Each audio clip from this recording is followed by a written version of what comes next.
agenda. It's not on the agenda.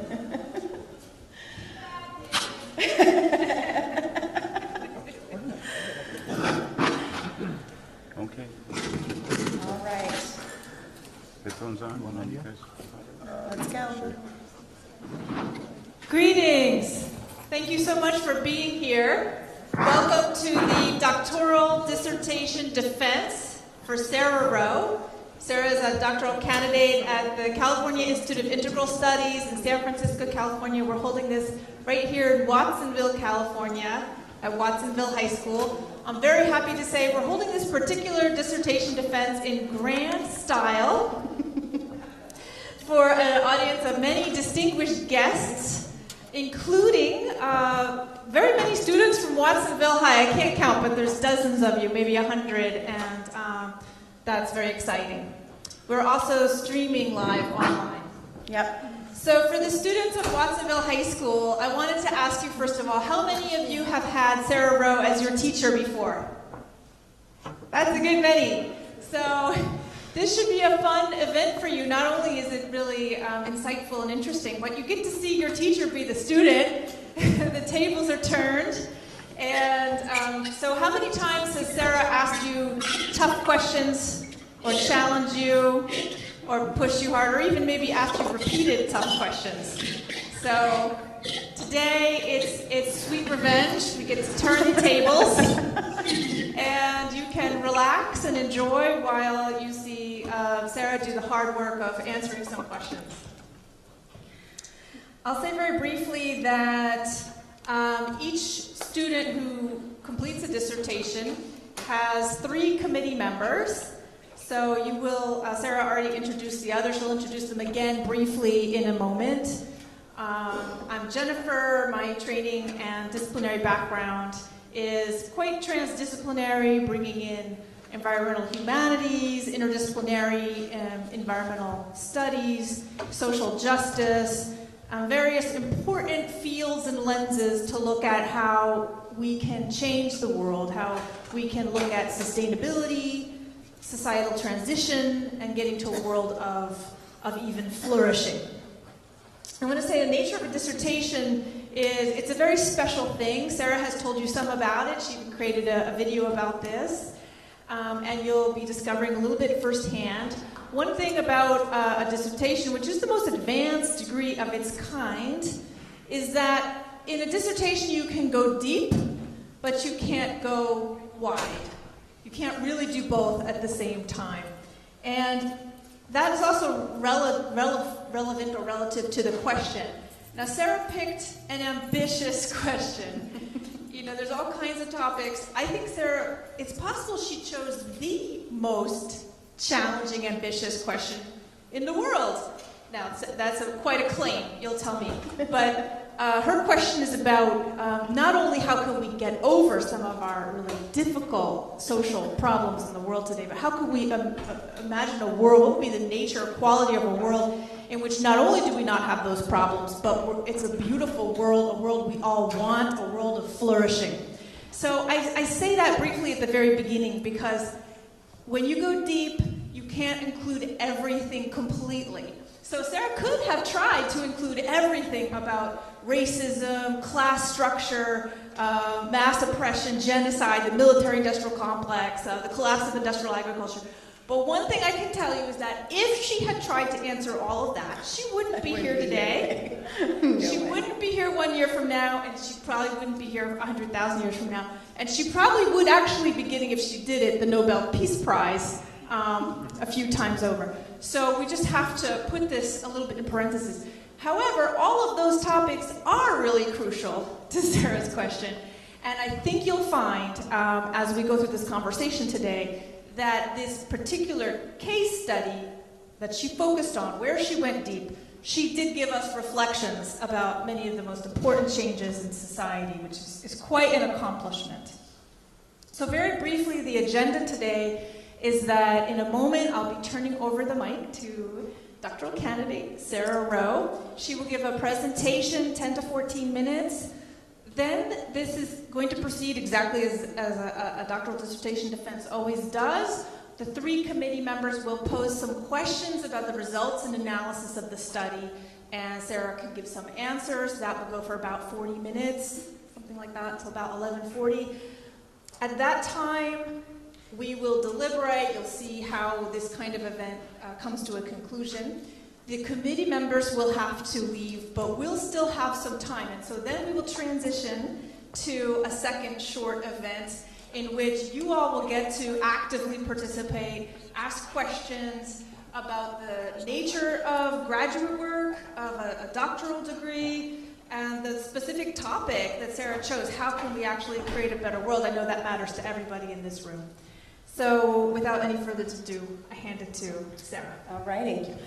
Okay, so thank you guys. This is an amazing opportunity, and I'm blessed and honored to have you all here. So let me tell you a little bit. You can't see them on the screen right now, but as you heard, Dr. Jennifer Wells is my chair, so that's the person I report to, and she specializes in complexity and sustainability. And in particular, she looks at issues around climate change. My internal, that's the second in command, is Alfonso Montori, and you'll see him on the screen in a little while. And his specialty is creativity and complexity. Do you see there's a theme going here, this idea of complexity? My third member is called an external, and the external is somebody from another university that kind of does quality control.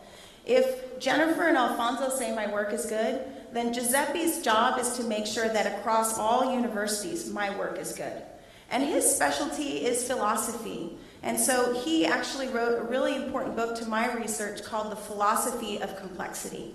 And he runs the Edgar Morin Center for Complexity in Messina, which is the university closest to the Aeolian Islands. Okay, so I'm going to go fast, but if you've seen the video, then you've seen this. You've seen some of this information. This study happened a really long time ago, and I just want to give you a sense that the first time I was there was when I was 17, and every picture that you saw in the movie as well as here, these are all pictures taken on any of those trips that I went to the Aeolian Islands. So you're going to see my family and stuff in the background and my own experiences there.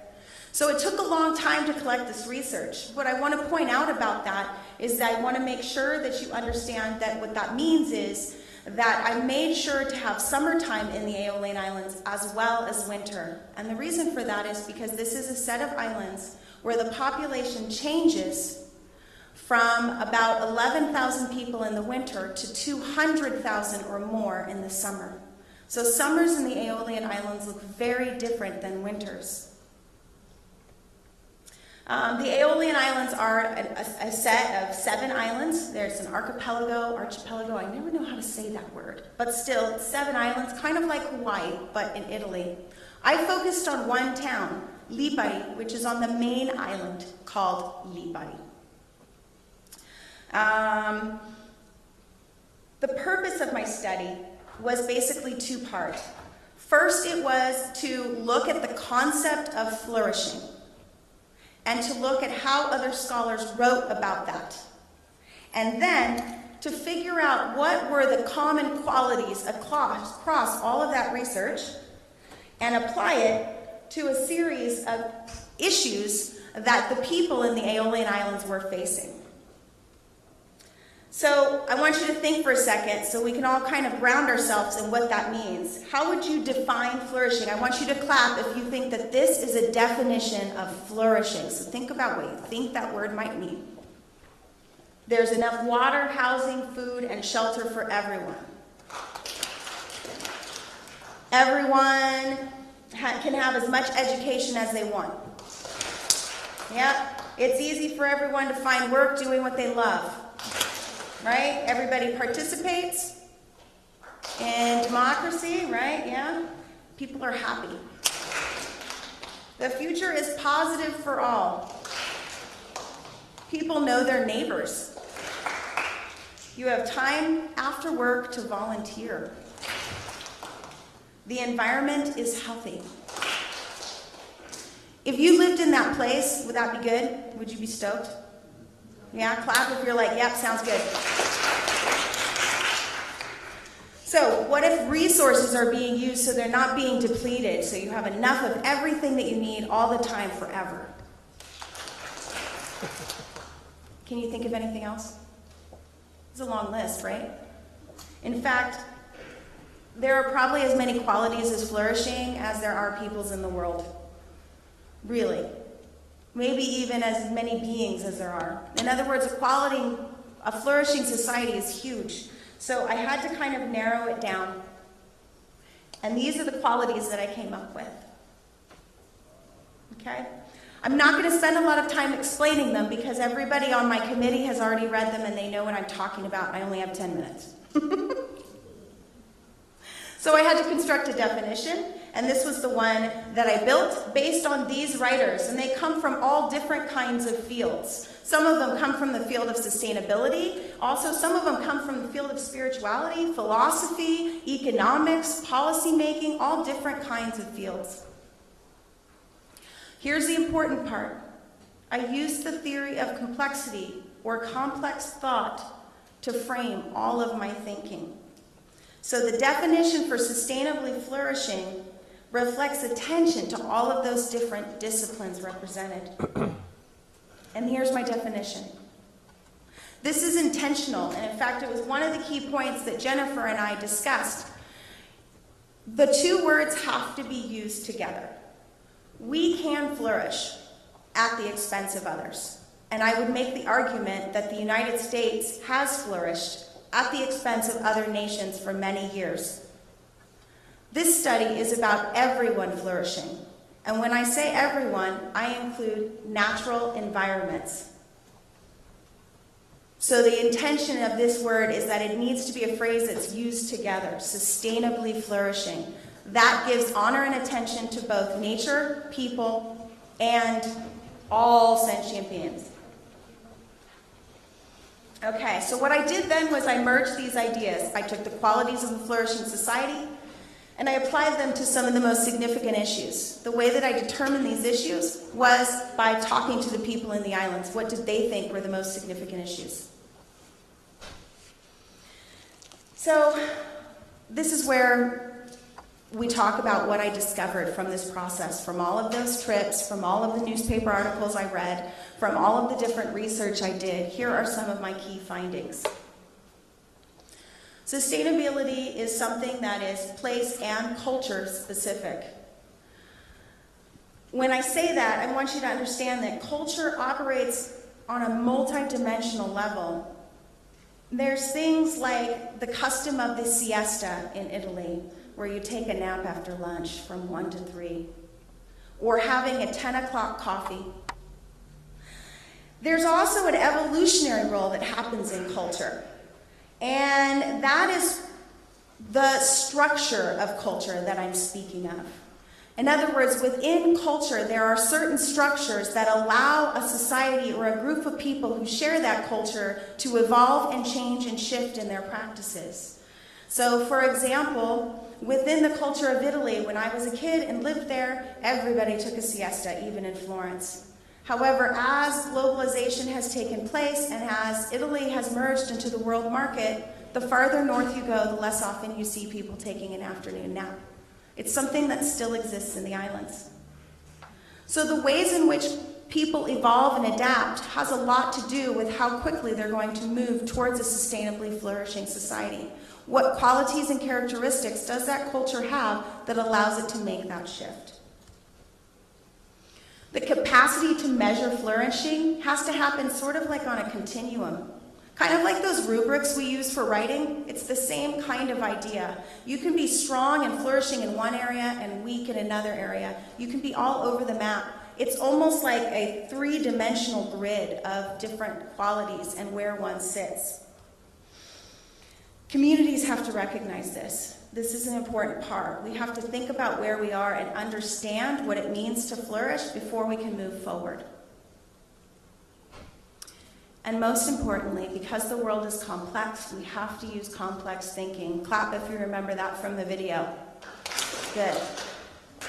All right. So, one of the theories of James Scott, who wrote a book called Weapons of the Weak, is that sometimes subversive actions are reflective of a level of agency that we usually don't talk about. So one of the important parts of a flourishing community is the capacity to find agency, and that means act on your own part. And so in the case of the Aeolian Islands, the more that individuals perceive that they can make change in their community, the more actively they make that change. There are lots of examples of this throughout time. People don't always know that they're flourishing. And so, for example, the Aeolians love to post pictures of trash dumps because people illegally dump trash on the side of the road. The fact that so many people use that as a way to send a message to the rest of the community that it's not right is a form of agency. So here's an example of a Facebook posting. They also have lots of groups like the Aeolian Green Hikers, which is a group of people who go around and hike in the islands. That's a form of agency that's not typically measured as agency. Lots of things that I already sort of thought about were confirmed by this study. Things like an over-reliance on using the GDP to measure our well-being. That doesn't work. Over-specialization of an economy. If you're in my AP macro class, we've talked about this idea of specialization in trade, and we've asked the question, does trade make people better off? And it makes some people better off, but not everybody. An over-specialized economy is a fragile economy. And in the Aeolian Islands, they're specialized on tourism, and that's it. So because of that, their economy has become more fragile. We need to localize our economies. The power of education is important. I don't just mean education in schools. I also mean education in terms of information. The more personally connected we are to a problem, the more likely we are to change our behavior. A silly example, low flush toilets. Have you ever seen these? On the top they have 2 buttons, one that says big jobs and one that says little jobs, and you get to choose. Because you know about water, when you do the little job, you push the small button.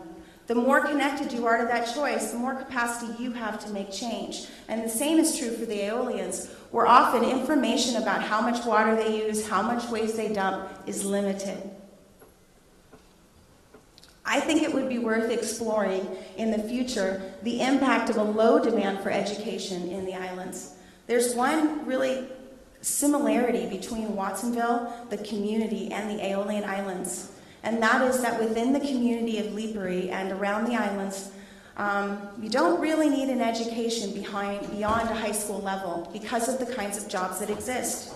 So what do you think the percentage of students are that go to college? Kind of low. Not only do you have to leave the islands to go to college, but a lot of students, based on conversations I've had with people, a lot of students that go to college don't return to live in the islands. We have a similar phenomenon here. A lot of times you guys go to college, but you don't return here. So how does that affect our capacity to flourish? This is a question that came up for me that I wanted to study more about. There are a lot of parallels between the community of Lipari and our own community of Watsonville, even just Watsonville High, which, by the way, Watsonville High is about the same size population-wise as Salina, one of the other islands. Okay, in the future, this is what I want to do with this study. A theoretical study, just so you guys know and to remind you, is limited because although I can talk to people and ask them questions, I can't really include direct information. I have to base my work on the theory of others. And so in the future, this needs to become what's called a participatory action research study. It needs to become a qualitative study. So if I had my dream, if I had my ultimate dream community action project, it would be for me to go to the Aeolian Islands for a year and to work with them to develop solutions to the issues they feel are most important. I would like to use the model of participatory action research so that it's not me as observer observing them in the process, but us working together to develop the research. That way, the participants that are working with me are actually a part of the study and not just a group of people I'm observing. I'm also curious about the agroturismo movement. which is very vibrant in the south of Italy. I would like to study that movement as well. I would like to understand how kind of some of these more subversive movements that operate underneath the traditional measured economies, how do those impact the capacity of the region to flourish? Okay, so in a nutshell, I've just summarized for you the key findings of 3 years worth of work. That was a really short explanation. I think now I'm ready to turn it over to the part that you've all been waiting for, which is where they ask me questions.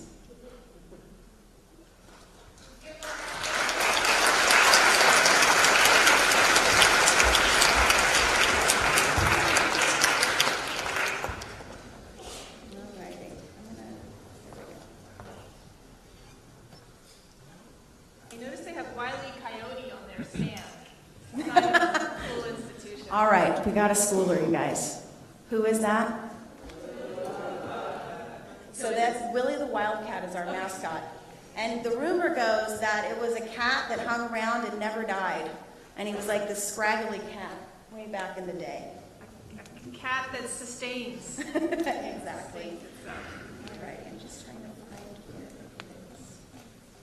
So in this part of the event, assuming it's funny having them inside the computer. I have to look and see if they're really there, but it looks like they are. That one? Oh wait, here we go. We don't want to share screen. How do we do that? Participants. Let's see, participants. Maybe if you scroll down here. Just a minute, just technical adjustment. Here we go.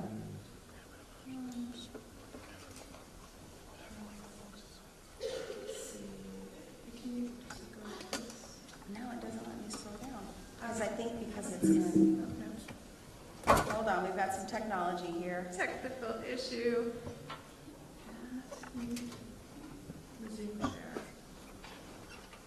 No, that's just showing me my screen. Here we go.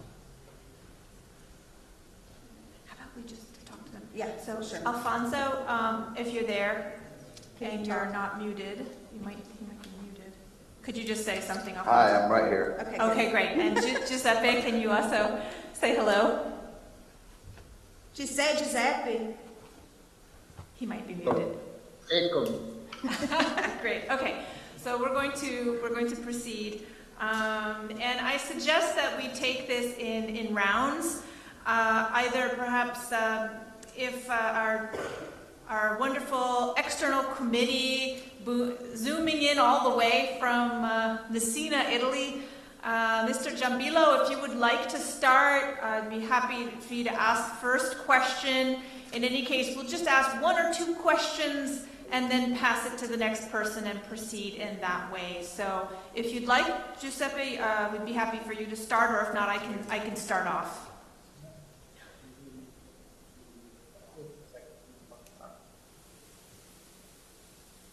Mi sai? Sì, volevo chiedere a Sara quale aspetto della sua ricerca è stato più interessante per lei. So he's asking me what part of my research was the most interesting. Secondo me la parte più interessante era cultura, nel senso che all'inizio io ho pensato che quando si sceglie le qualità di sostenibilità, che tra tutte le culture funzionano le stesse, ma invece non era così. So one of the things that I found was most interesting about my research was that culture is a very large determinant. And originally I thought I would just find qualities and depending that they would be the same. But I had a really interesting experience. I had a friend come back from Italy with me here. He came because he wanted to find work and he wanted to start a life here in the US.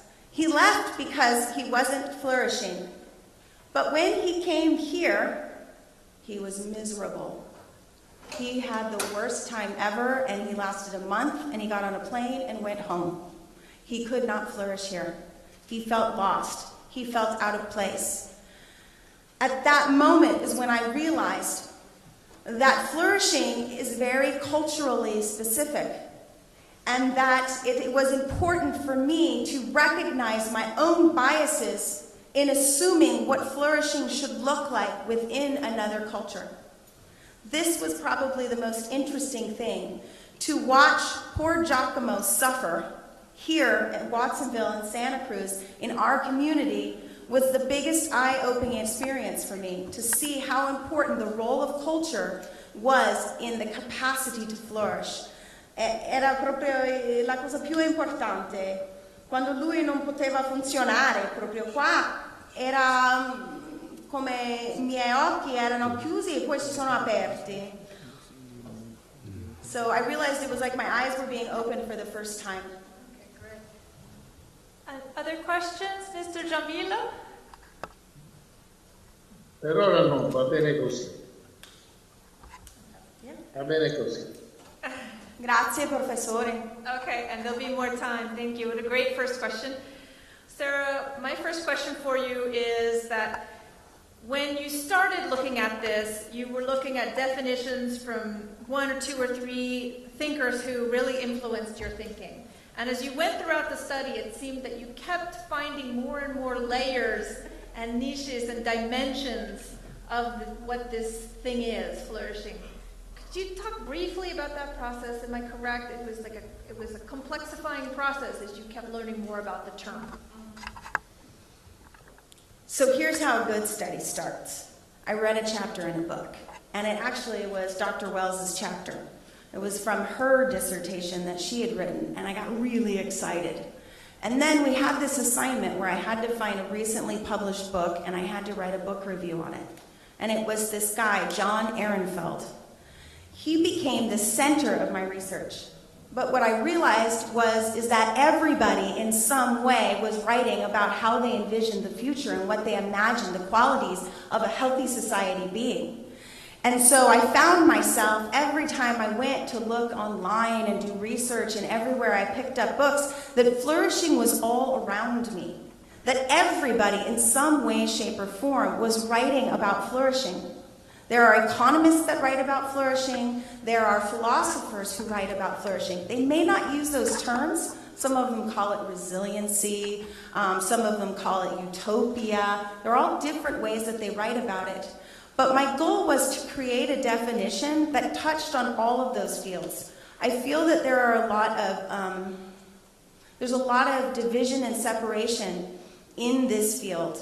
And the reason why we're not advancing as efficiently and as effectively is because we all have different ways of talking about it. You guys have heard the term academic discourse. It's the same thing in this field. It's sort of like a whole bunch of different people talking about the same thing, but never realizing it. So it became really important to me that I became a platform for talking about all of those different definitions. Okay. I'll just follow that with another related question. It's a little bit of a tough question, but I know you have thought about this deeply, and it's a question no one could fully answer, to be fair.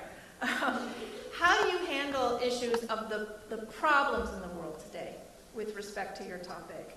And you can focus in, of course, on the Aeolians, but part of the struggle with coming to sustainability, never mind flourishing, is grappling with issues of oppression, power dynamics, and even war.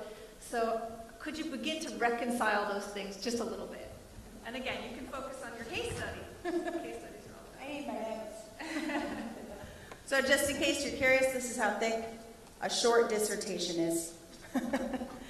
That's a really challenging question. I'm going to tell you a story to start that conversation off, and it's about race. My first summer in the islands, I was on the beach, and every day, and this afternoon, I would meet my friend Sabrina there. And on this one day, there was a gentleman of Middle Eastern descent, potentially North Africa, not sure, but he was walking down the beach and he was selling necklaces. And my friend Sabrina, who I adored and loved, got down on her knees and started bowing and saying, and making fun of this gentleman selling necklaces. And I was floored. I had never seen somebody so openly be racist. I haven't seen it in a long time. I see that sort of subversive kind of racism. It's been a long time since I had been directly confronted with one of my friends being racist in front of me like that. So I called her on it, and she was shocked that I didn't find humor in it. So I started asking questions about how people felt. You have to understand that Italy is in a place right now where they're sort of like California 30 years ago. About 30 years ago, we had a large influx of immigration. There was a time when Watsonville High was predominantly white. And in the 1970s and the 1980s, so some time ago, our population really started to shift and change. There were actually protests from when my husband was in high school. There were protests that parents didn't want to send their kids to Aptos or to Watsonville because they were actually busing kids between the two schools. So I could see that same exact thing happening in Italy. There's a large mass migration happening from the north of Africa into Sicily in particular. Why? Because they get in boats that are abandoned in the middle of the ocean and they just wait to float to land. And so in Italy and all across Europe, you have a mass refugee migration. So it's a real problem for the Aeolians as well. There are limited resources and lots of unanswered questions. Fast forward 1 year, sorry, almost done. Fast forward 1 year, and I came back, and I was sitting around a table with a group of people, and the conversation came up about the refugee crisis. Same group of people. This time the answer was, you know, the islands in Sicily are a lot more like Africa than they are like Europe. They're just looking for a place to be, and we need to help them. So in 1 year's time, I watched the attitude of immigration in one place change 180 degrees. It was a complete, you could call it a 360. It was a completely different perspective on the refugee crisis.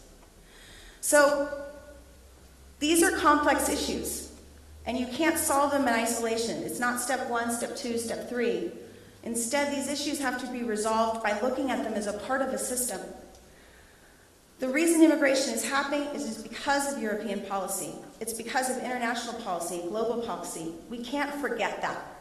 And so even in just a tiny little set of islands, that policy has an impact. Great start on that.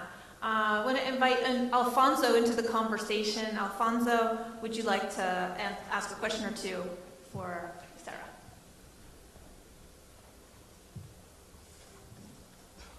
Sure, thank you. Yes, Sarah, I'm very impressed with the scope of your project and also with the very specifics of some of the examples. And so, as you know, I was particularly interested in that experience of your friend going to the U.S. and then not flourishing, right? Oh, no. Which suggests, as you point out, that there are different forms of flourishing, right? That what may be flourishing for me may not be flourishing for you. And so maybe can you tell us a little bit about the specifics of your friend's experience so that maybe we can get an idea of, you know, what constitutes flourishing for him, and what is it that was missing for him? So just that we, you know, articulate those differences. That's a really important thing.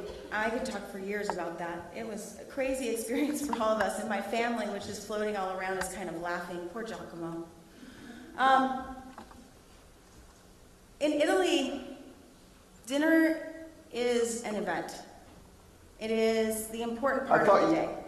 You would start with food. That's a good one. Of course. Do you know that right now my dad's in Lipari eating dinner? I just want to point that out. He's eating dinner right now in Lipari. Anyway, so food is important, and when you have dinner, it's a central meeting point of the day. You can ask your mom in the morning what you're having for dinner, and she'll know. In fact, I would argue that lunch is an even more important meal. It's so important that in the island of Lipari, at one point they tried to cancel. They go to school 6 days a week, so students go to school. They go to school on Saturday too. And so they thought, let's cancel Saturday school and we'll just have kids go to school like they do in the US, 8 to 3. Oh no, Those moms said, no way. We want our kids out at 1 because we need to have dinner, we need to have lunch together. And so the kids go to school 6 days a week, just like they do across most of Italy. So they get out every day at 1 so they can come home and have lunch with their families. Poor Giacomo. That didn't happen at our house. I mean, we tried really hard to make that happen, but this is really hard for us. So there's Marcus and Connor are 2 philosophers that write about this idea of independent culture versus like an interdependent culture. In America, when Shar gets home from gymnastics at 8:30, I'm kind of like, dude, fix your own dinner. We already ate, right? That didn't work for Giacomo, and I remember this one particular moment where the house was crazy. It was a Friday. I think it was homecoming for Charlotte. It was a football game. I was in the process of finishing the last edits on Professor Giambillo's book, and I had some friends around the table, and we were translating these complex sentences, and all this stuff is going on, and lo and behold, it's 6 o'clock, and God bless him, Giacomo comes in and he says, "What's for dinner?"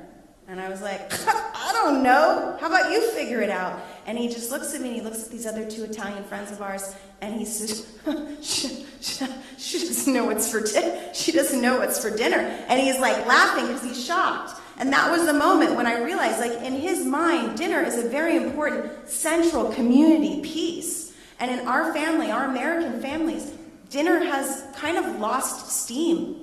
Many of us don't sit around dinner together because our lives are so independent of each other. So here's poor Giacomo standing in the hallway, wondering what to do about dinner because I'm not cooking it.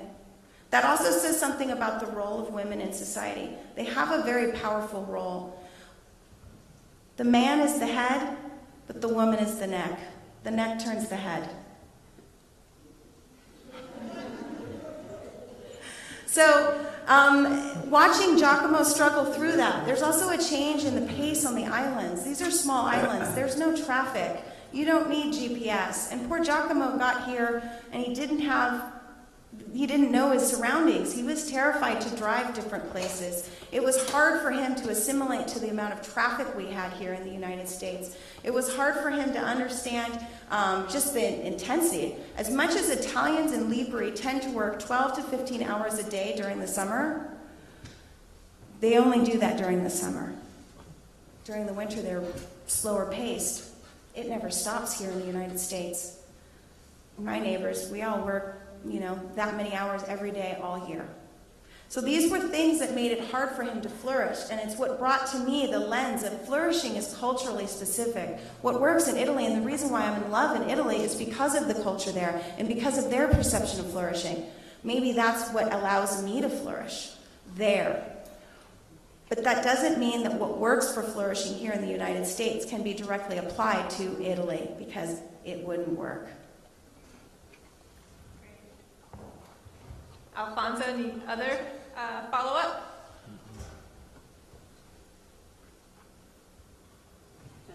Is that I'm done? Yeah, this is a very rich very rich set of differences, and because I think we also might perceive the focus on dinner as just being an obsession with food, whereas, as you point out, it's actually far more than that. It's a way to be together as a family. It's a way to connect, and so there's a lot more that's at stake there. And there's also something that we can learn about ourselves in terms of our obsession with work here, because it's true that certainly compared to a lot of European countries, Americans do seem to be obsessed with work and spend an inordinate amount of time in the world of work and speaking now in work terms. The language of business has sort of penetrated into our world in a way that it hasn't in Italy yet. So anyway, I just want to point out that that's one very interesting dimension that you of your dissertation, and potentially worth an article, I think. I think that there's something really important there. There was something I tried to do last summer, and I hope someday I get to do it. And that was that I wanted to take at least 6 students to the Aeolian Islands with me for a summer. And I wanted to look at that cultural interaction between my students and the young people that I knew in the islands. I wasn't able to make it happen, but that's exactly the kind of research that I would like to develop. I want to create a process by which students can interact and really study that cultural transfer. What does that look like?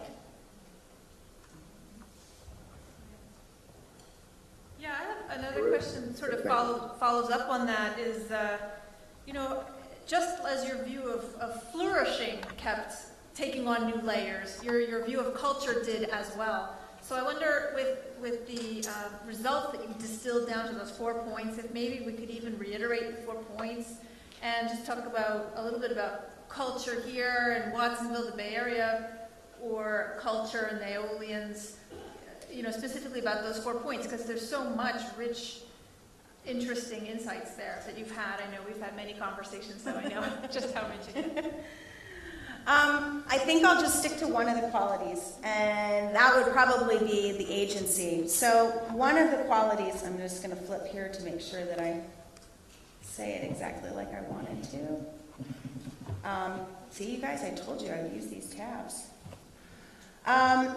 One of the qualities is that policy comes from within instead of from the outside. And what that means is that when you're developing rules and laws for a community, the community needs to develop those rules and laws. And I really feel that this comes down to culture. A prime example of this would be that some time ago, because there aren't a lot of people that live on the islands permanently, they said that you could no longer give birth on the islands. So basically what that means is about 2 or 3 weeks before your child is born, you have to go and rent a house in Sicily and stay there until you go into labor, and then you go to the hospital and you have your child. Well, what if you go into early labor? Then you have to be airlifted from the islands over. Now you might be like, that's not that big of a deal, but what it really means culturally is that no one is a true Liparota. That means no one is born on the island of Lipari or any of the other 7 islands ever again. There's some good reasons for it. There's not enough people giving birth on the islands to warrant a doctor to take care of those people.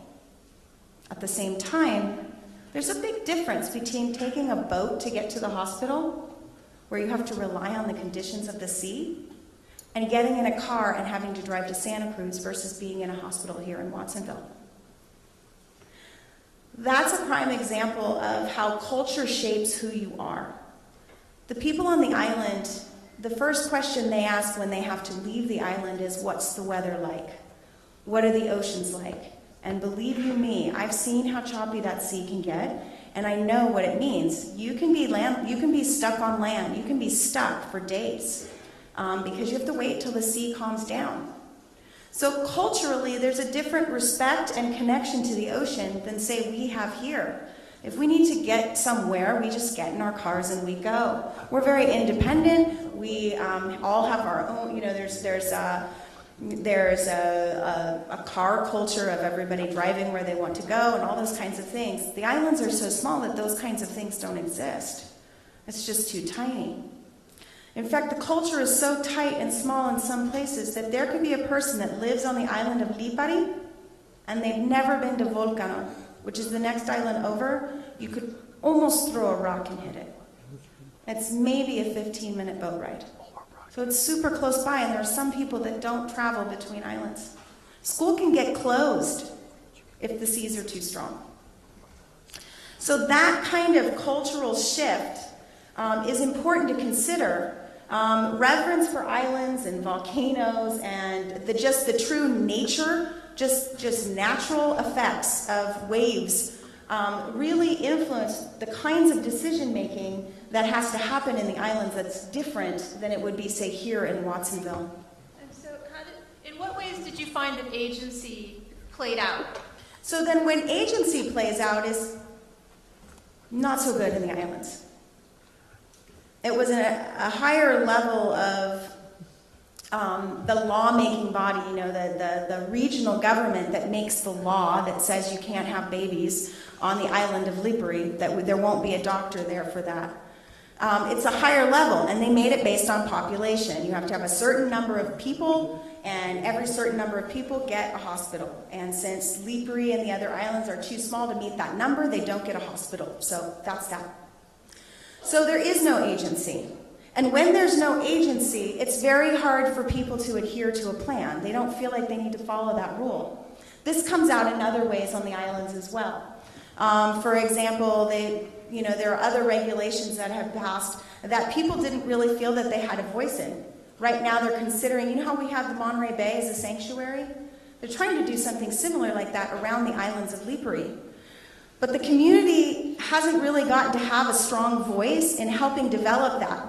So how easy is it going to be to get people to follow the rules that are going to limit how people use the water around the islands? It's going to be very limited. It's under those kinds of constructs that you have resistance. So now bring it to a place like Watsonville. We're working really hard to cultivate agency in you guys as a community.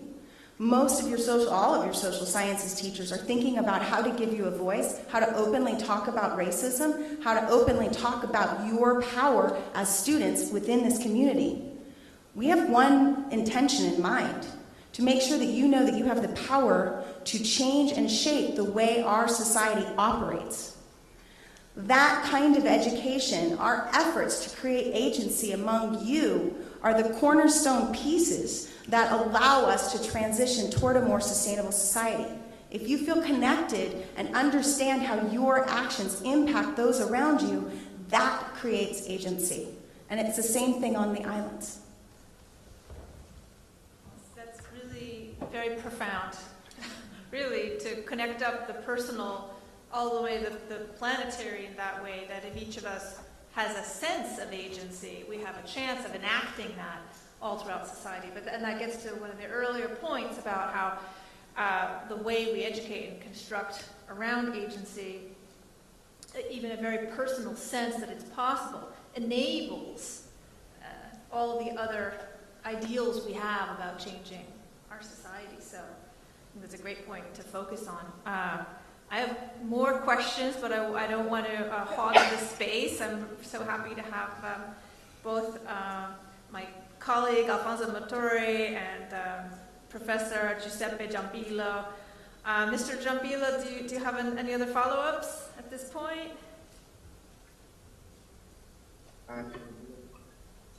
No, grazie, è stata molto esauriente e molto brava. Okay. Yeah, I've also read Dr. Giambilo's book, and I know he would have very intricate, complex questions that he could, but this is, looks like the internet connection is a little bit unstable too. And I can also ask on your behalf to a certain extent, one question we've had is, how has complex thought that, all three of your committee members have written about and thought about, I have to say for Sarah students, one of the things you may not know completely about Sarah Rowe is just how hard she works. It's been extraordinary to see. Not only has she worked extremely hard on this project, but even while she was doing her ambitious fieldwork, she was translating a big book on a tough topic, which is not easy. I translated about about the rate of a page a month or something. So,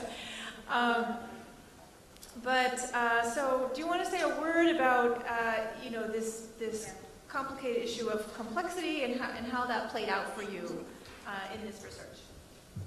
So this is where I really am a student. When I first started this dissertation, I had no idea about sustainable economics. I just knew it was something that existed, but I didn't have a word for what I thought should happen.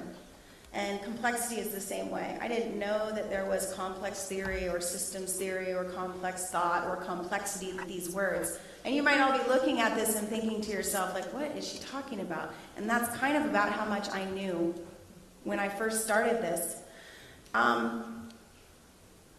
And yet, as I went through this process, it was like I found the words to explain what I was feeling inside about how to examine things. And a simplistic version of complexity is the idea that this is a system. And in particular, for me, it was understanding that Well, okay, raise your hand if you know what an ecosystem is. Exactly, okay? Now imagine applying everything. Imagine that everything is in an ecosystem. Think about that for a second. That's what complexity allowed me to do. Instead of looking at things like, okay, when you're in science right now, you have your chemistry experiment or you have your experiment and you change one variable and you look at how changing the one variable affects things. That's not what complexity is. In fact, that's not how you can study these problems. You have to look at them like an ecosystem. You have to understand that multiple variables are changing all the time and that the system is open. So what that means is that what's happening when we talk about potable water in the islands is affecting the amount of trash on the islands, and it's impacting policy and agency on the islands. So we can't just say, oh, all we do is ban plastic bottles and that fixes everything. It doesn't. You can't just change one variable. You can't isolate the variable. A problem such as water on the islands has to be seen from all sides and all angles at the same time. Which makes it hard to write about because we're used to breaking things down. I was thinking about this last night. Even our language doesn't allow us to talk about complexity easily because we have to organize our thoughts and we have to take everything through in a step-by-step process. And complexity is about things happening at the same time, simultaneously. So you're watching a system and it's like you almost have to visualize this process and see the interactive points. That's very different than something where it's just linear. I'm going to ban plastic bottles and fix it. It doesn't work. So the idea of an open system where it's not closed and the variables and the parts of the system are always interchanging and evolving was something that I think I'm just beginning to wrap my head around understanding, but that I think is the area that I found most perplexing and most valuable and most engaging in my research and through the lens of complexity. I don't know if either other committee members have any follow-up questions on that area. So much to cover, so any other thoughts or questions you have on that are welcome. And if not, we'll just move on. See, I don't know if there, Alfonso, you want to pose another question before I start to rattle mine off? I think it's really funny Sorry to about watch. that. No, please go ahead. Oh, I was just going to say, I think it's kind of funny because you guys can't see this on here, but as soon as I started talking about complexity, you all started fidgeting and looking around. I know, it's like way over your head. Every time I've talked about it with Ms. Kluger, she never understands what I'm talking about. That's the beauty of it. It's hard to talk about, and that's what's exciting about it. It's trying to think about the world in a different way than we thought of before, and I think that's exciting.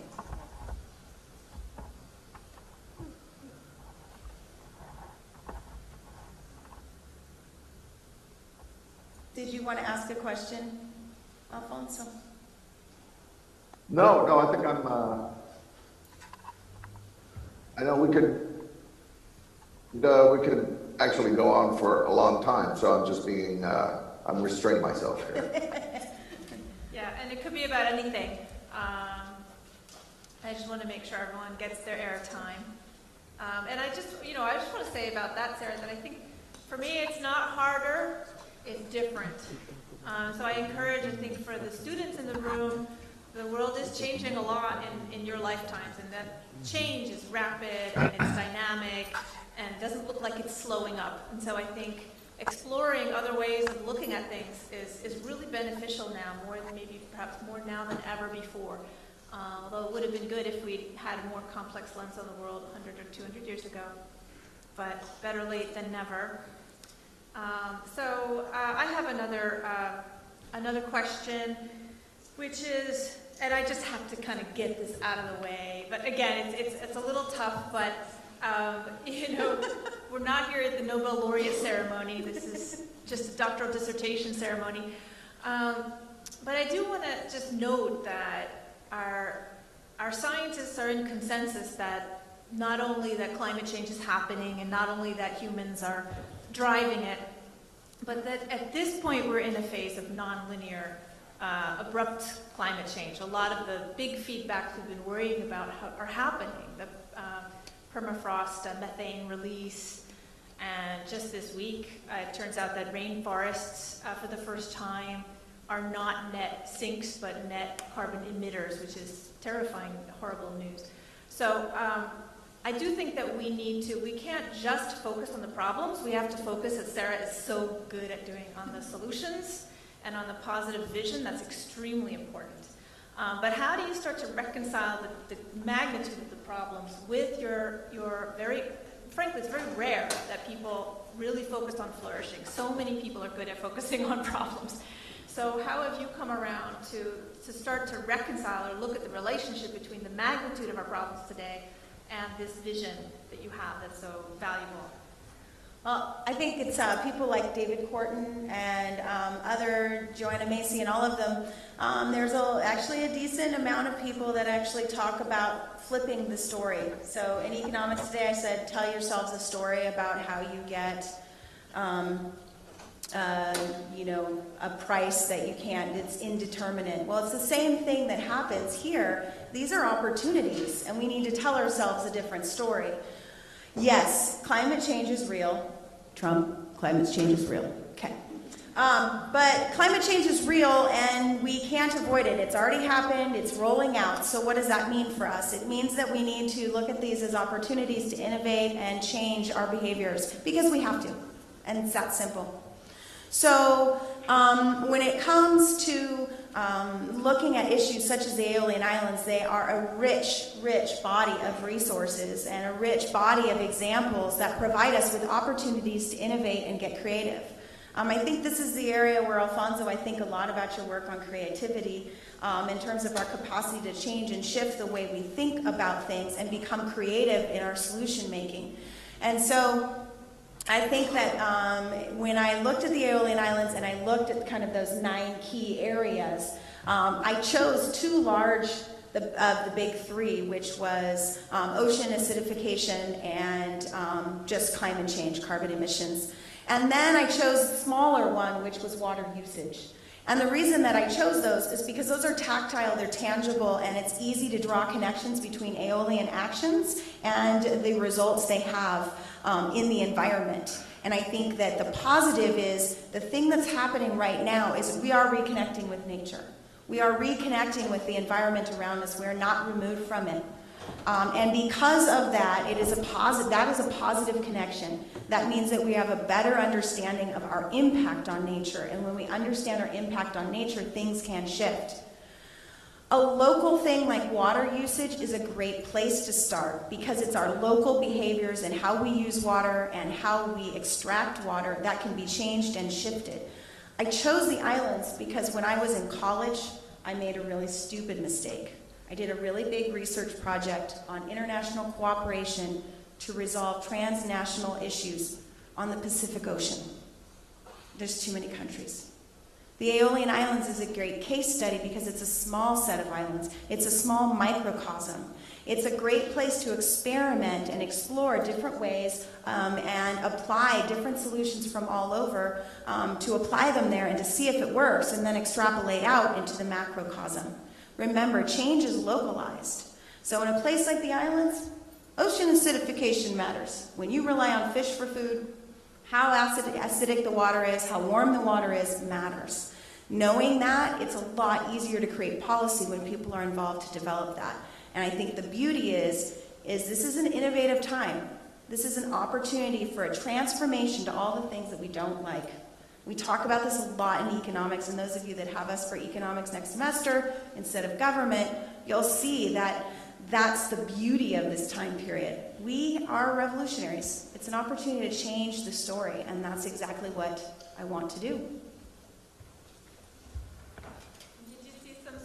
Did you see some specific changes there with respect to energy, water, other key factors that go into changing our energy systems to change the climate? In particular, they have a desalination plant.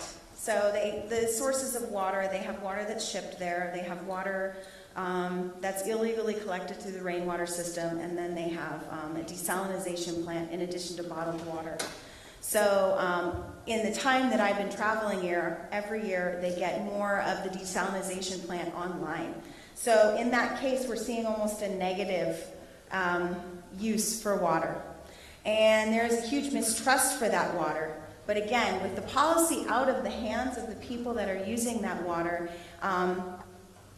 that is a kind of like a non-case or a bad example of, again, how if we don't really look at the true issues and we really look at the behaviors of individuals and the drain on the systems of tourism, an intense tourist season, then we're going to pick solutions like desalination, which is a simple fix to a really complex problem. I saw another example of this with waste. They have this huge issue with the way that you handle your waste. You know how we all have our own trash cans and we put them out on the street? In Italy, everybody has a dumpster in their neighborhood. So there's no direct measurement of exactly how much waste you create. So during the time that I was there, there was also a big, huge problem in Sicily where all the dumps were full. And so there was no place to bring the waste. So the waste was piling up in the streets of Lipari and all over all of the islands. On top of it, people were illegally dumping stuff. So like, instead of bringing it to the right place to be thrown away, they just pile their trash up next to these big dumpsters. So people started posting pictures. And at first the city council was like, stop posting pictures, it makes us look ugly. And then all of a sudden the city council was like, wait a second, why don't we start fining the people who are dumping? So they started sorting through the trash, finding evidence to see whose it was, and they started citing people. There's still waste issues, but there's a great example of how all of a sudden they used something that they were ignoring before, the agency that people found on Facebook, and they were using that again to change behavior by creating a direct penalty to the individuals that were creating waste and not following rules. It's not exactly the same as what you're talking about, but I think there's much more to go and to discuss and to do in this area to better understand this. I think that's a great example. That's a great concrete example. There's so many things involved. A related question that each of your committee members has lived on or near the Mediterranean. I lived in Montpellier, France for a year, and of course Alfonso and Giuseppe have a lot more experience. And you've lived on the Aeolians and visited a few times now. I wonder whether you could talk briefly about the economic overall structure. You mentioned in your talk that the economic system in the Aeolian Islands is heavily based on tourism. So, and there's a lot of debate about the nature of so-called green tourism or ecotourism, especially given the heavy carbon footprint of a lot of different aspects of tourism as it exists right now. So if the Aeolian peoples were to decide to further shift and transform their economy, did you learn some about that, what that could look like? Could there be a fully green tourism there, or could they diversify their economy, or do you have any thoughts about that? And maybe Professor Gampilo or Montori might have comments as well, since they know a lot about this topic. Okay, that's really tough. First of all, the first thing you have to understand is like North and South Italy are like the U.S. and Mexico. So think about their economies a little bit, U.S. and Mexico. The south of Italy is often described as a place that's kind of like a drain on the GDP. In fact, it's kind of an extractive relationship. The resources and the raw materials come from the south, they're pulled out, they're manufactured and created into finished goods in the north, just in Italy alone. So that creates a different kind of culture and a different kind of relationship with the government, just that on its own. Within the islands, I hate making comments about this because, again, I think my cultural lens asks me to say things that are my American perception of what should happen there. But an over-specialized economy that's reliant on basically 4 months of tourism is really hard to maintain. Sicily on its own has a 46% employment rate. That means that 60% of the island or close to it are not working, or 60% of Sicily is not working. That's not true. A lot of them are working in black, in nero, which is basically under the table. So although the indicators measure Sicily and the islands and places like this as not functioning or not operating as they should, there's actually a flourishing dark market that's happening that's kind of filling the holes and gaps where the traditional measures aren't working. So when it comes to the economy, localization is what's needed. And we know something about this right here in Watsonville. We export most of what we grow. And what is the big thing we do here? We grow produce and food for the rest of the US, right? So we have a very specialized economy. But what makes an economy healthy, and lots of research proves this, is one that's diversified. So that if there's a big, huge crash in the strawberry market, everybody has something else that they can fall back on. There are other sectors of industry that they can fall back on. Is there a such thing as green tourism? Not to a place that you can't get to without taking a boat, a plane, a train. And yet, there are a lot of studies that show that people that go to visit other parts of the world, who visit sanctuaries and UNESCO sites, there's lots of evidence that shows that when they come home, they change their behavior because they've been impacted by what they've seen.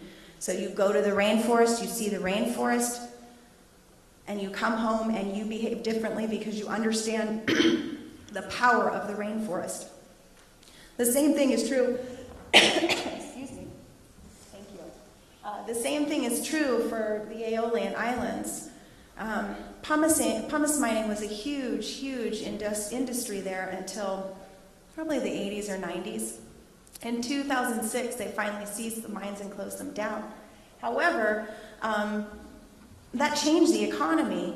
Making the decision, the UNESCO reserve, what they basically said was, hey, check it out, you can't mine pumice anymore, just rely on tourism. So they further limited the capacity of the islands.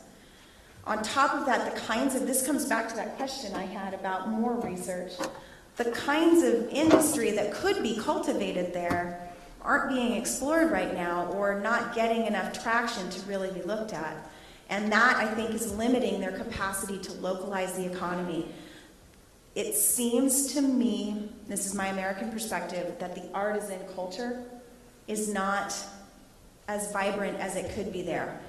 That globalization has caused them to kind of just import what they don't need instead of making their own stuff. And yet, Italy is historically built upon aged cheese and all kinds of individual food and cultural pieces that are kind of limited. So these are areas that need to be more explored and more deeply examined. That's great. Great inroad. I want to propose an angle. No, we still have, but we're getting close. We're getting close. Okay, so I should ask whether Professors Giambilo or Montori have any last burning questions you want to ask to make sure we get those in. And if not, Giambilo, thank you. Va bene così, no, va bene così. Yeah. He's saying it's good as is. Okay. Okay.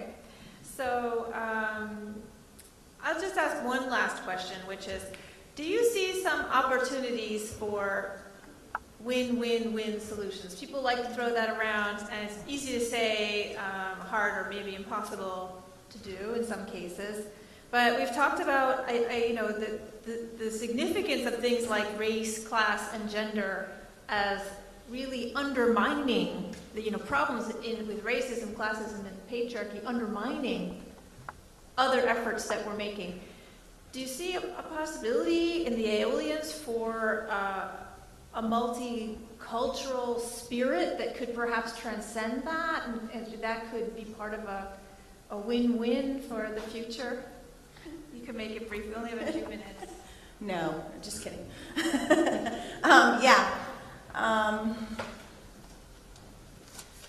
You can't, if you're talking about complexity, you can't talk about one ingredient that makes that happen.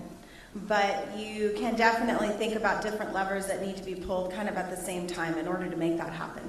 And so Is there a win-win-win? Yes, there is. And it happens when the Aeolians recognize the agency that they already have, and they find ways of cultivating and developing that. And that the traditional systems of power, which are kind of this top-down government system, when those are disbanded a little bit and policy making comes from the people themselves and moves up the chain instead of down the chain, that's actually going to create a lot of wins all the way around. Because here's what happens. When we change our perception of choosing either us or nature, when we change that, we can automatically get to a win-win place because we see nature as valuable.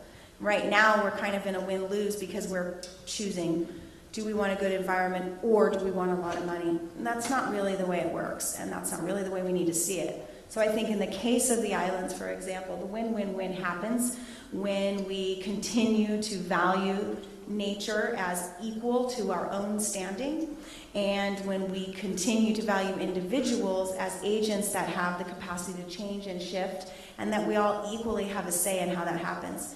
We're all more willing to follow things like dress code policy when we feel like we had a say in how it was developed. Take advantage of that. But that's a really important piece. When we feel like we're a part of the process, we're more willing to follow rules that maybe feel uncomfortable at first. And that's how you create win-win-win situations. Felt like Miss America there for a second. You'd make a great Miss America, better than probably many. Well, I'm glad I asked that tricky question because I think you gave a beautiful answer as a really nice note to end on. I would say that this is a little bit unorthodox, but we worked ahead on this because Sarah has to stealthily make it across this huge room on her high heels to an exit in time for us to have the official part of the ceremony. We're going to keep the cameras rolling. What usually happens at a dissertation defense is that after the candidate has had an opportunity to answer lots of tough questions and engage in some deep conversation, the candidate leaves the room and the committee then convenes and converses on the results. The results could be anywhere from not passing at all to saying, well, we're going to let this person or have her pass, but ask her to do some kind of revisions, minor or major revisions, and then the final possibility is that the candidate just passes with no revisions necessary. So I think there's something similar at your university, Professor Giambilo, where the choices are that a student will pass with no more revisions necessary, just a full pass, or pass with revisions, or not pass. And so I think that all three of us have felt in the last weeks and months leading up to this that the document itself is in very good, strong shape. Do either of you have any comments on this, Professors Montori or Giambilo?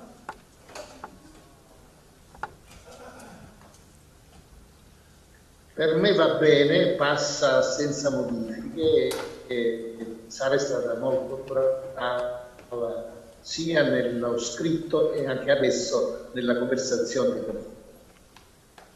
Thank you. You know, I realize there's a great advantage to having a committee member speak another language, which is that I can just translate as I'd like. No.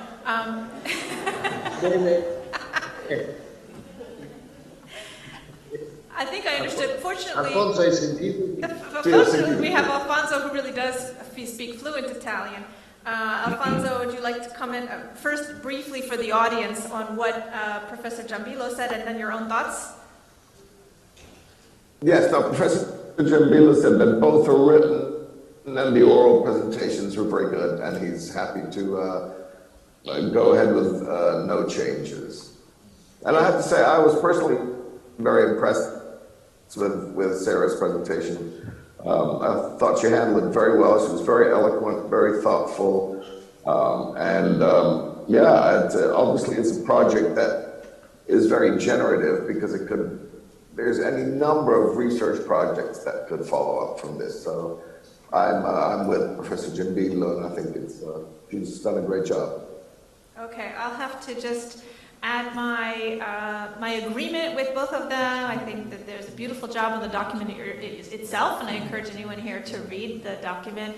It's very detailed and thoughtful, and she really does tie together and try to look at this through the lens of complex thoughts. Very challenging, very important work, and I thought the presentation was lovely. So with that, let's ask Sarah to come back in, and if family members have some accoutrements, we can stealthily bring them up to the stage.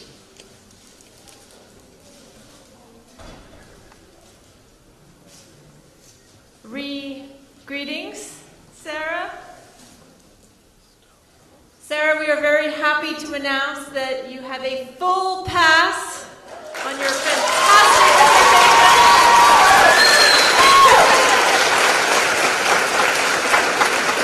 and your beautiful oral presentation. Thank you very much.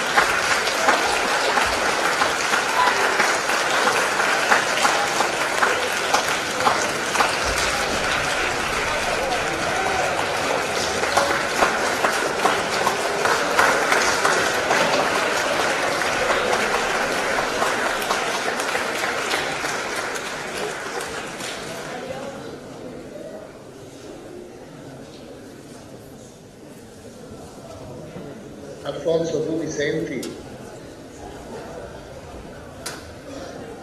Sì, mi sento. Questa parte voglio fare in italiano, Molto voglio... bene, molto bravo. vi mostro Brava Sara, tutti i brava. fiori. Vi ringrazio tantissimo. Auguri. Vi ringrazio Auguri. tantissimo. Sono qua solo perché c'eri voi. Veramente, se non c'eravate, precisamente il professore Giambilo, con quello che mi hai fatto l'anno scorso, sono sicurissima che non ci sarò oggi. E tante grazie per tutto, sono così, voglio piangere. So what I wanted to say was Sara, thank ci you. sei perché hai lavorato bene. Grazie professore. Dico Sara, ci sei perché hai lavorato bene, bravo. Grazie a lei, grazie.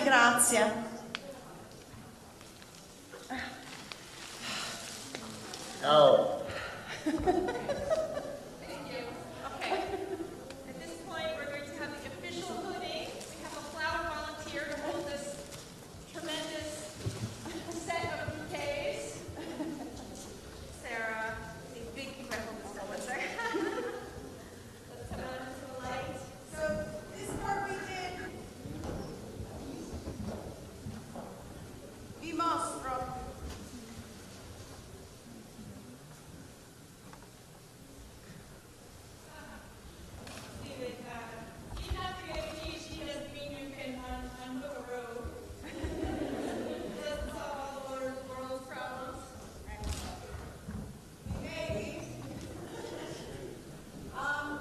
Sì. This part is for you. I want you to see what it looks like. I want you to see what it looks like to get a degree. I want you to see what's possible for you. I want you to know that the future is yours and you can make whatever you want to of it.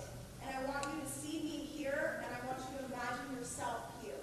I want you to know that the world is yours and that it's all for you. Never let anyone tell you no. Never let anyone say you can't do that, because you can. And this is your moment. So when she puts these on, I want you to imagine yourself in this place. Not in a high school campground. Go bigger. Ms. Liberata tells you every morning to dream big and work hard. Dream big. Don't settle for high school. Go farther. Thank you, Sarah. Hi, everyone. My name is Kathy Littles, and I am the Dean of the School of Consciousness and Transformation at the California Institute of Integral Studies.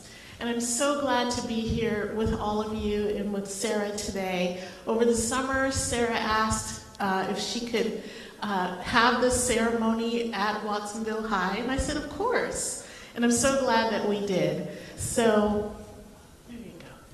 There you are. So this is very touching.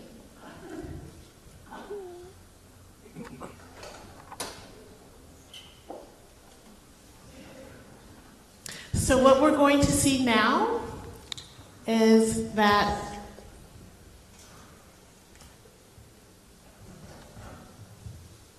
Sarah is putting on all of her regalia with the assistance of her mother. Go ahead, Sarah. Notice the stripes. This is what you want. Go for stripes. Yes. And it's not official until what she is hooded, which is what Professor Wells is doing right now. So Sarah, face the audience. Professor Wells will hit you from behind. Excellent. Okay. And I will say that after I receive your dissertation and sign off on it, I'm happy to say that Dr. Sarah Rowe, at this point, you will have all of the rights and all the privileges pertaining to the doctorate degree in transformative studies at the California Institute of Integral Studies. Thank you.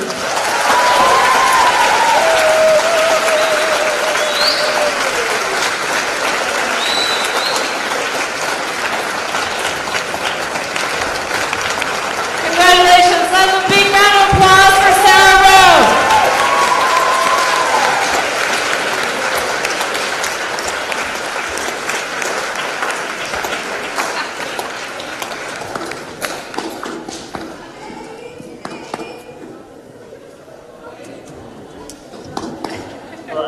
Mi vedo benissimo. Bella.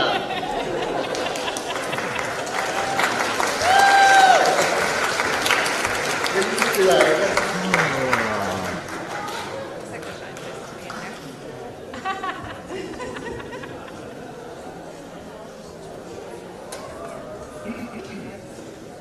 All right, go big.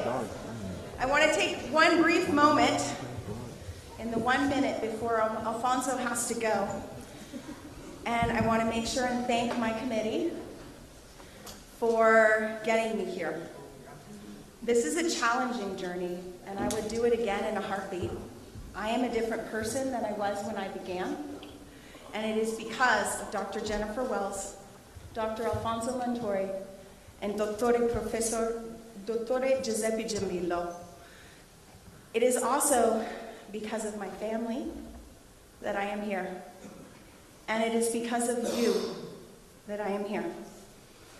You were patient with me when I took too long to grade your essay. And you put up with all my anecdotes about Italy. And you are my inspiration every single day. For the past 20 years, I've had the blessing and the gift to teach you. And today is just one more of those days. And I love you dearly. Even if I'm snarky and snotty and get grumpy with you, just remember it's because I want to see you up here. And a special shout out to my very first student, Joshi, who was a student of mine here at Watsonville High, my first year here. It was because of his first introduction on the Aeolian Islands that my research began. And so I'm grateful to you. And to my dad, who isn't here right now, but is eating dinner in the Aeolian Islands. Both my mother and my father never said, you can't do that. When I was little and wanted to be a singer and a dancer, they said, okay, let's go to every performance we can. When I said I wanted to speak 7 languages, they said, okay. And when I said I wanted to go to Italy and leave high school early, they said, okay. And they never stopped saying, you can do whatever you want. And that's why I'm here. Because they told me the sky wasn't the limit, that there were no limits. So dream big and work hard, because that's what Wildcats do. And I love you all.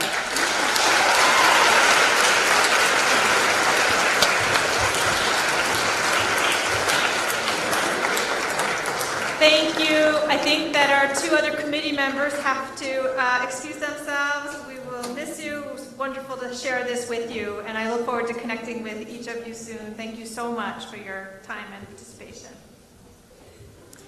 And to the audience. Thank you, Jennifer. Congratulations. Yeah. Ciao, ci vediamo presto, spero.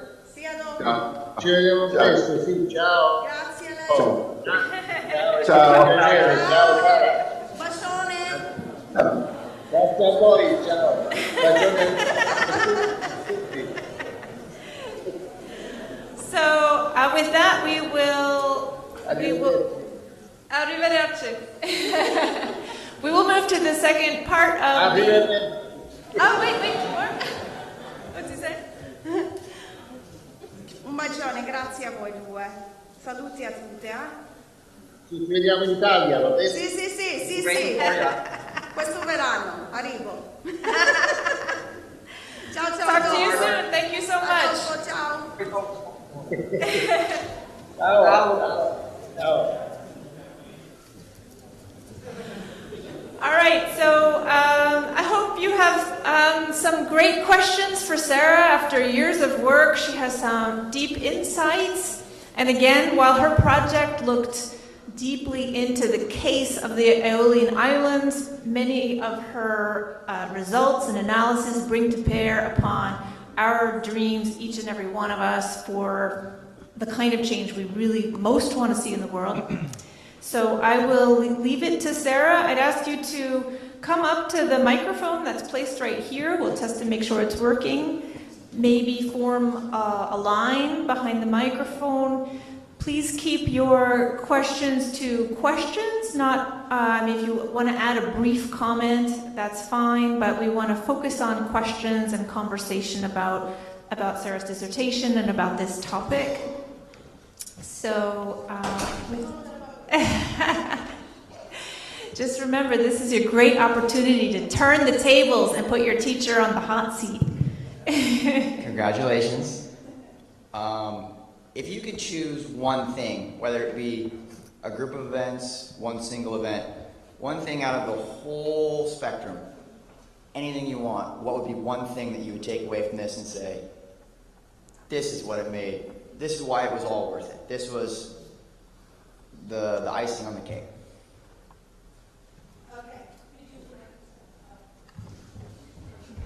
You guys know me. I never stand behind podiums. It's so weird.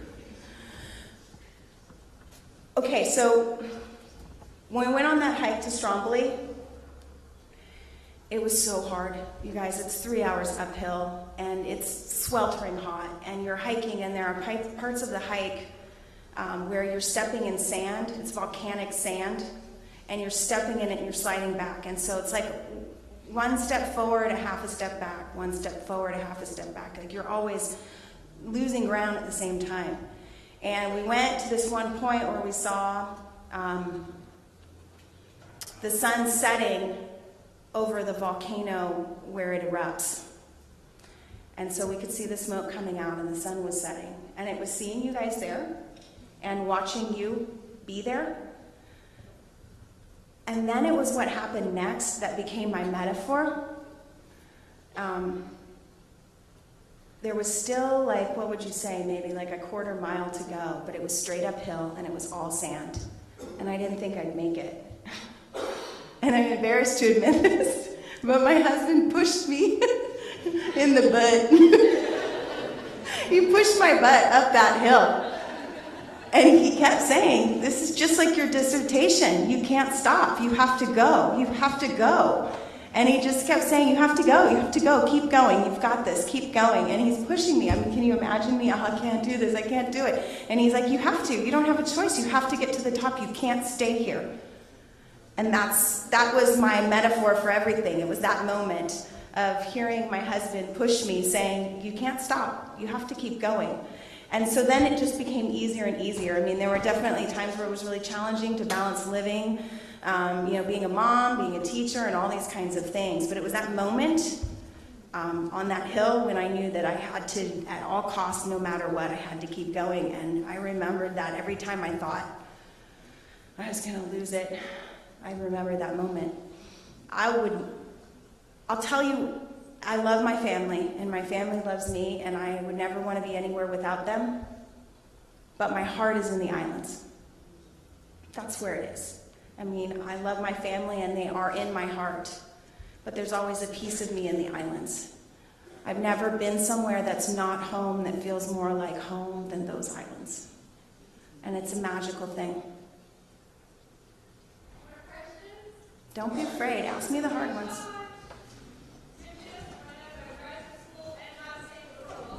You can do both. It's super easy. I do it all the time.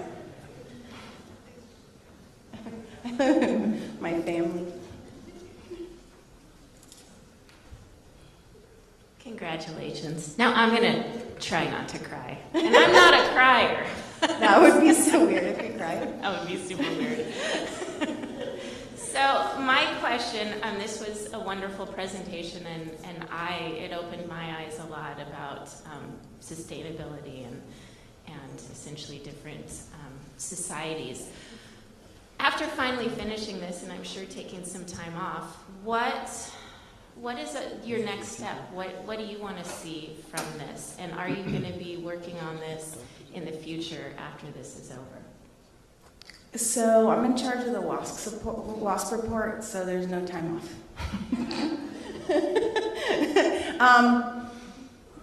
I really do want to do a participatory action research project.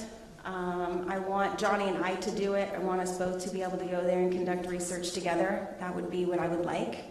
I also really think it would be exciting to do a comparative study between the islands and Watsonville.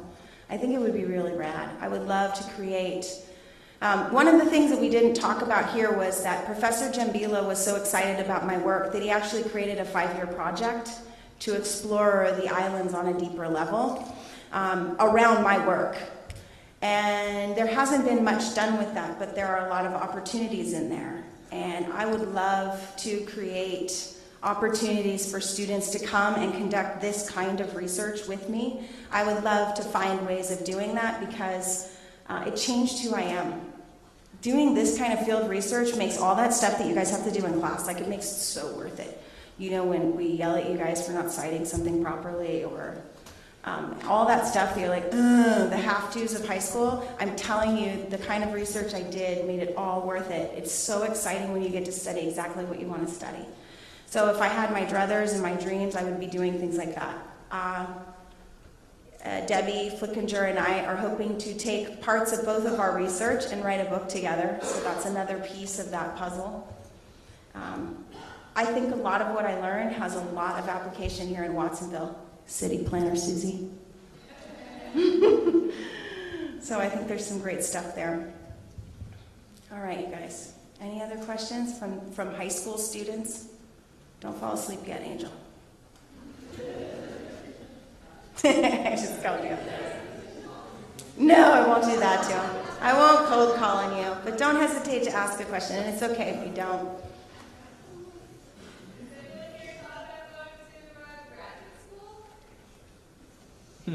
Yeah, you guys are like, yeah. Jacob, what would you do? If you could go to graduate school, what would you do? Yeah, you guys are, a lot of you are, raise your hand if you're a senior. Yeah, you guys are, they're in college application mode as we speak.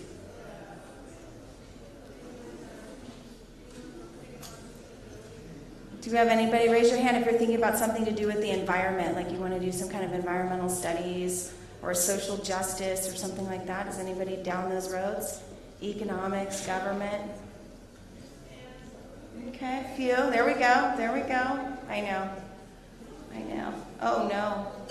Here comes Charlie girl. So this question is actually from Andrew. Oh! Yeah. So he says, what advice would you give someone who is stuck or hit a wall? Oh. How many of you guys feel like you're hitting walls constantly?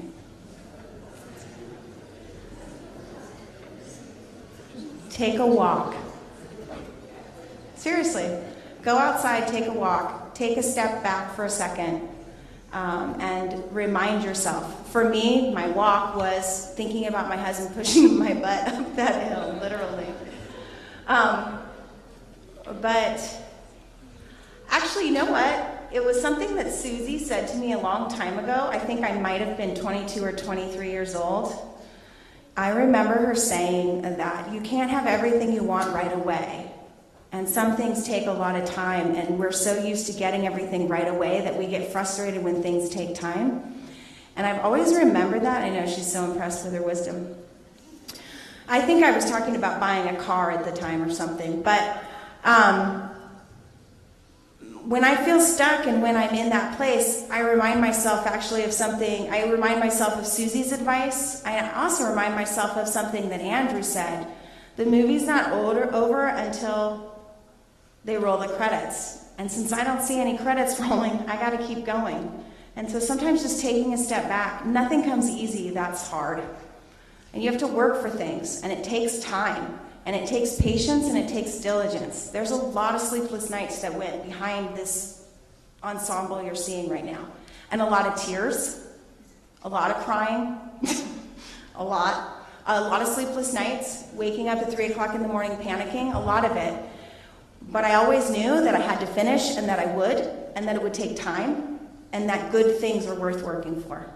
So when I'm stuck, I try to remember those good things. Oh, there we go. What time are we at? Oh. Fries before guys, I totally agree. Okay, so my question is, when you were like doing your research, did you do mostly like reading from text, or did you do most of your did you collect most of your evidence from going to the islands? So that's a great question, and it's actually really interesting because at one point I remember talking to Danielle Delorier, and I was trying to figure out exactly what I was going to do. And he said, well, what are you going to do? Are you going to sit on an armchair and look at this problem from far away, or are you going to go there? And I was like, well, of course I'm going to go there. So if you could imagine, Perla, I woke up every morning, I had a cup of coffee, I ate a cornetto, which is like an Italian version of a croissant, and then I just walked down the street, said hello to all my friends, built great relationships with people, and I just did a lot of talking. And so I basically would wander around until around noon, and I'd stop and have lunch somewhere. I spent a lot of time by myself, but that allowed me to have a lot of good conversations with people. And if you can imagine, when you're talking about flourishing, that's every conversation you have touches on flourishing. It just does. So every time I had a conversation with somebody, I was conducting research. So that was how it was happening. At the same time, I was reading a lot of books, and I was reading a lot of articles, and I was just devouring stuff. If you look at my works cited, it's like 10 pages of just all the sources I've read over the past 3 years. And so so what would happen is I'd be reading a source. Like one time I read this book that was about, I forget the name of it, but it's that Eric Olin Wright book on utopias. Yeah, Envisioning Real Utopias. So I read that book, and there's this part in there where it was talking about how what it means, like what does that look like, and it was talking about this place called Porto Alegre and how they make their budgets and all this kind of stuff. And so then I would have that kind of like filter going in my head of what I was reading, and then I would go out into the streets and I would observe those kinds of things happening. So every time I was reading something, I was applying it in the islands. So I could have never done the study unless I went to the islands, even though it's theoretical. So that meant that if I interviewed somebody, I couldn't use that interview unless they were published before. So you have to remember what this research is lacking is like, there's no like, I took a survey and I asked 27 people what they thought. Like none of that exists. That's what has to happen next. This is just, I read some stuff, I made some observations, I looked around, I personally connected with people, and then I triangulated. I looked at newspaper articles that supported what I was reading and supported what I was seeing. So everything I did, I had to, like, if somebody was like, the economy's horrible, then I had to go out and find 3 other sources that said that the economy in Liberi was horrible, and I could use those sources, but not the person's words.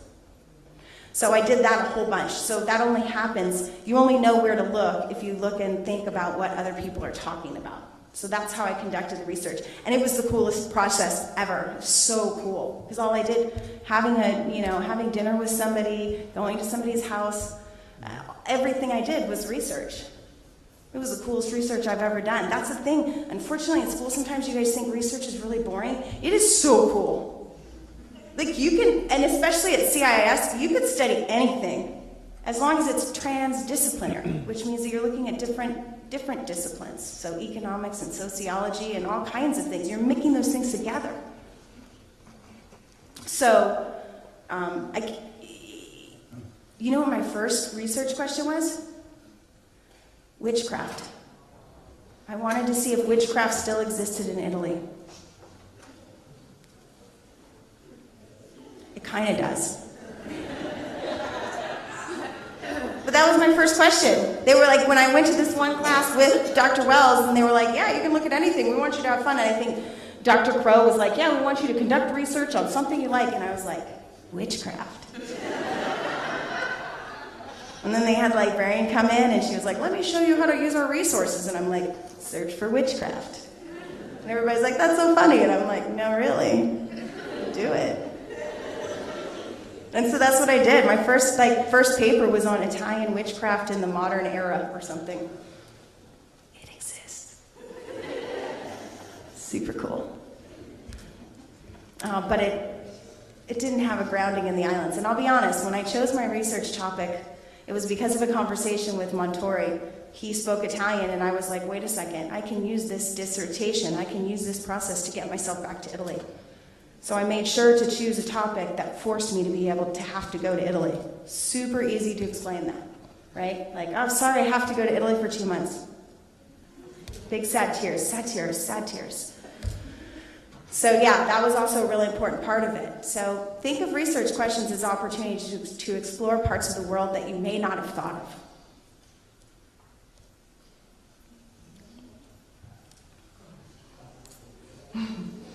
We were so afraid that when I was walking out that I was going to have to go all the way back there. So you know what that would have felt like. Congratulations. Diamond in the heart. Hey, roar points for Miss Rowe, huh? Here's my phone. So I have to tell you, I thought everybody was easy on you. I was expecting hard questions. Here's my hard question. Okay. You talked about sustainability and flourishing, and I didn't hear the answers. And I wanted answers. And I heard you say it has to come from the people. And so it feels like it's unanswered. It feels like your research is unanswered. I wanted to take parts of what you learned and be able to apply it to our community, and to the community that I came from that's broken. And I heard your reasons on why that doesn't work, but you must have ideas. You must, in talking to the people, hearing their ideas. They are the community. Help us fix the problem. 46% unemployment is heartbreaking. What did you learn? That's like a really hard question. And it's true. What a study like this does is just open a whole bunch of other questions to answer. And the reality is that the answer is within us. And I think that's why it's the next study that helps to answer that question. Participatory action research is actually a process that comes out of, I think, it comes out of all kinds of places, but there are really great examples of the process in place in kind of like in Sweden and Denmark and whatnot. And there's another structure that it isn't called participatory action research, and of course up here on the stage I've forgotten, but it is a process by which a community can go through examining themselves, taking an inventory, and kind of determining what is the issue that's most plaguing them that needs to be solved, and as a community come together, develop an experiment and explore solutions in a way that encourages all to participate and honors all voices. And it really is around doing that. And one of the answers, this may not be the one you're looking for, but one of the answers really is things like the Community Action Project. That's why we created it, is because you're the answer. The answer comes from you guys. And what I mean by that is that the innovation and the creativity and the technology to create and shape and form and change your society, it needs to come from you. So the answer is within us. And so a study like mine just says that, hey, check it out, we have all we need to get the answers. It's just up to us to activate it. It's all about our participation. It does come down to these kind of qualities such as To what extent do we actively participate in that process? But it's also about creativity. And so part of that answer is thinking outside of the box, or as I like to call it, thinking wrong. It's thinking outside of the box and really breaking that. Instead of going, I'm just going to do what's already been done because it's like super easy. We need to start looking at this and going, if I could have my dream CAP project, this is what it would be. I think there was a really cool one, I forget whose it was, but they came up with this really cool idea that we should have high school athletes shadow professional athletes. Don't you think that'd be a cool project? That would be super cool. So don't settle for, never mind, I'll just go to Loaves and Fishes and feed homeless twice. Don't settle for that. Instead, shoot for a shadowing program where high school youth from different areas get to actually shadow professional athletes, or even better, college athletes. The one thing that I always learned from my friend Sarah was that she became an athlete when she went to college and competed at the collegiate level. So the more that we can help kids see the connection between their high school experience in sports and college, guess what we'll do to the graduation rate? It'll go up. And guess what will happen to the number of students attending and completing college? It'll go up as well. And that's how you create a flourishing society. It's tiny little pieces, small little nuggets. Think of it as a large patchwork process. And I want to say that, I can't disagree with her now. We already gave her the rope. But I think she had, you have a lot more specific nitty-gritty answers in there too. She has pillars and sub-pillars and points and sub-points, and so you can find out more of the specifics that I think could be applied here very concretely to certain things going on. And with that, is a bell going to go off? Or? No, they're not going to hear it, so we should let them go soon. Okay, so we need to know exactly what time it is. If there's any more burning last questions, we may have a last minute. Okay, you have about, there's like 10 more minutes. Yeah, we got, it's 12:14, so we have 10 more minutes. Yeah, teachers need to take roll and do all that kind of stuff. So one more time, can you do me one favor and high five somebody next to you and say thanks a lot?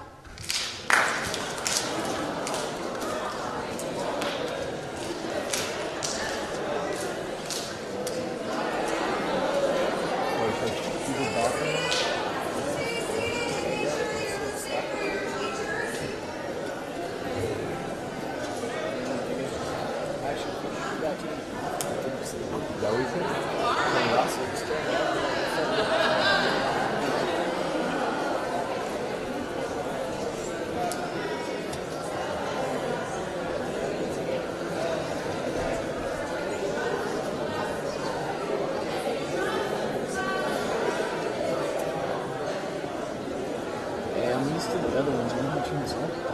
The other one was just a switch right now.